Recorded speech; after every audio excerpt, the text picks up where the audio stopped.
Hola, muchas gracias por estar aquí. En mi último post de Instagram y Facebook hablé sobre las ideas falsas del perdón. El perdón que conocemos o que nos han enseñado está basado en la negación, en el juicio, en la arrogancia o en el esfuerzo. Por ejemplo, otorgamos perdón a quien creemos que ha hecho algo malo. Perdonamos por obligación. Creemos perdonar o hacemos un esfuerzo grande por perdonar cuando todavía hay rabia. Decimos a una persona, te perdono a pesar de que yo tenga razón y tú no.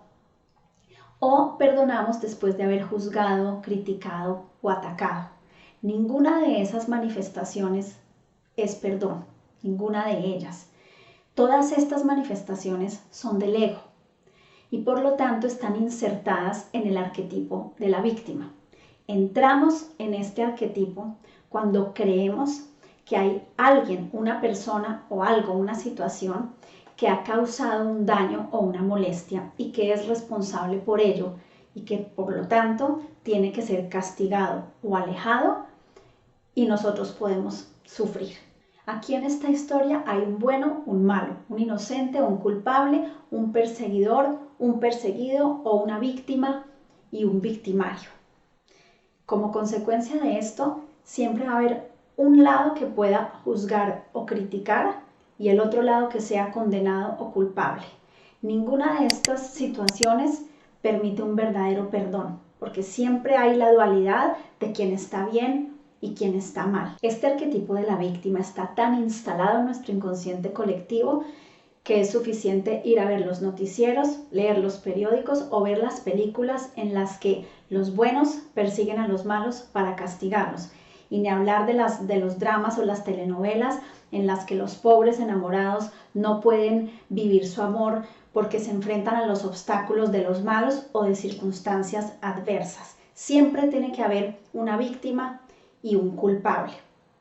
Y ahí, en esta lógica o en esta dinámica, no hay perdón posible a pesar de todas las historias que nos han contado o de lo que nos han intentado inculcar sobre lo que es el perdón. En el acompañamiento para cerrar ciclos me doy cuenta de que la gente quiere cerrar ciclos y llega a un punto en el que es posible pensar en la idea del perdón.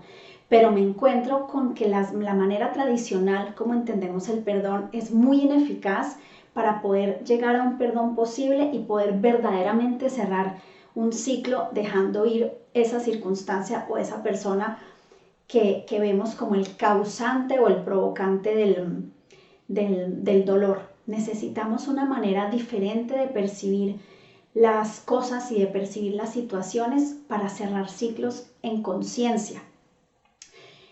Colin Tipping, un autor del libro que se los recomiendo, se llama Radical Forgiveness o la traducción en español, El perdón radical, propone abandonar todas esas ideas falsas de perdón y transformar el arquetipo de la víctima para construir una diferente perspectiva y así poder llegar a lo que verdaderamente es el perdón.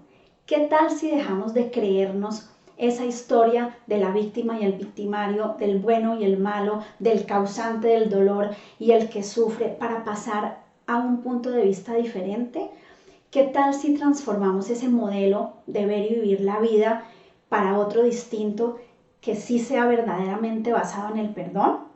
La única manera de salir de la conciencia victimista o del arquetipo de la víctima es entender que no hay víctima y victimario, bueno, malo, inocente o culpable. En esa lógica, el perdón no es posible. Por ejemplo, sucede algo en la vida que nos molesta, no nos gusta o nos duele mucho. Por ejemplo, estamos en medio de un divorcio, alguien dice no quiero seguir en esta relación, o en el campo laboral estás despedido, o me he quebrado financieramente, o tienes una enfermedad grave, por ejemplo, o algo que nos molesta en la vida diaria de la interacción con alguien.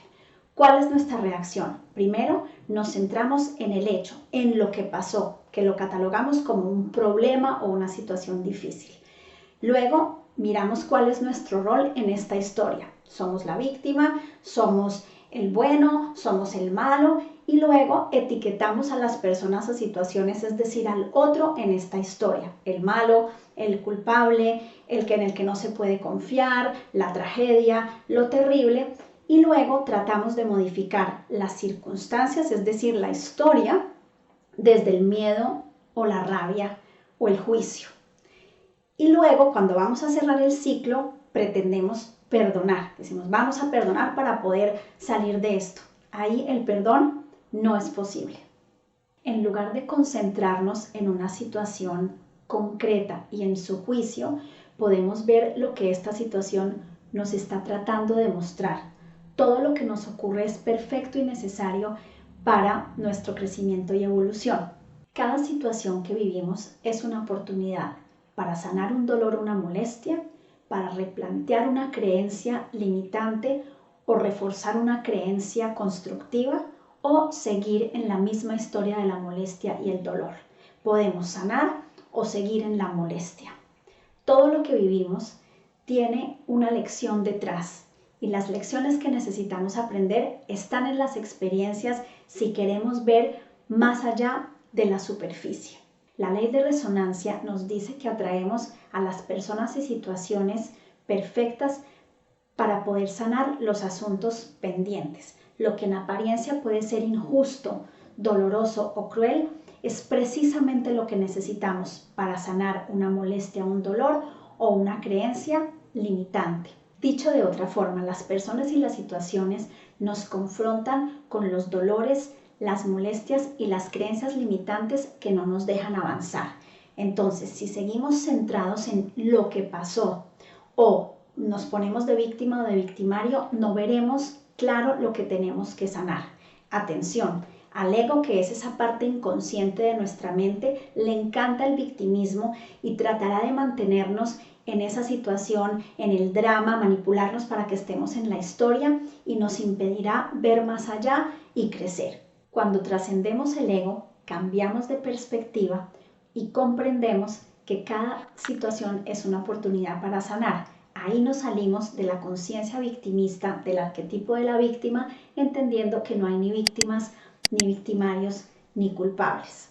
Lo que sentimos es nuestro. Lo que hemos creído de la vida es nuestro. Lo que corresponde sanar está adentro. Como los pensamientos, las creencias y lo que hay que sanar me pertenecen, soy responsable de ellos. Entonces, no hay nadie ni nada a quien excusar o condenar porque no hay ninguna persona o situación que me haya hecho nada malo o que sea responsable por mi dolor. Perdonar es reconocer que una persona o situación nos ha mostrado algo que correspondía sanar o transformar. Perdonar es entonces agradecer. Cuando agradecemos podemos soltar y dejar ir lo que creíamos que era la causa de nuestro mal. En próximos posts y videos profundizaré más sobre el perdón radical. Por ahora les propongo estar abiertos a cambiar de perspectiva para mirar las cosas. Lo que vivimos es justo lo que necesitamos para sanar y por eso merece todo nuestro agradecimiento. ¿Te atreves a dejar el arquetipo de víctima y cambiar de perspectiva para mirar la vida de otra manera? Vale la pena intentarlo. Muchas gracias y hasta pronto.